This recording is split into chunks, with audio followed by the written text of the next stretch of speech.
विधिदशमीच्या मुहूर्तावर अयोध्येमधील राम मंदिरातील राम दरबाराची प्राणप्रतिष्ठा, मंदिर परिसरात आणखी 7 मंदिर पूर्ण.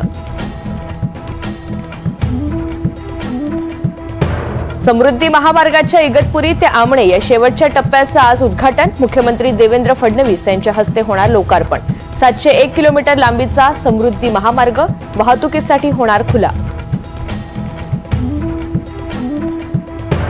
1 मार्च 2027 पासून 4 राज्यांमध्ये जातीय जनगणना होणार. लडाख, जम्मू काश्मीर, हिमाचल प्रदेश आणि उत्तराखंडमधून जनगणनेला सुरुवात होणार. लाडक्या बहिणींच्या खात्यात मे महिन्याचा हप्ता जमा होण्यास सुरुवात.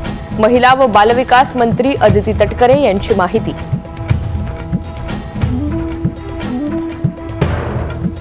बंगळुरूत आरसीबीच्या विजयोत्सवावर शोककळा. चिन्नस्वामी स्टेडियममधील चेंगराचेंगरीत 11 चाहत्यांचा मृत्यू. मृतांचा आकडा वाढण्याची भीती.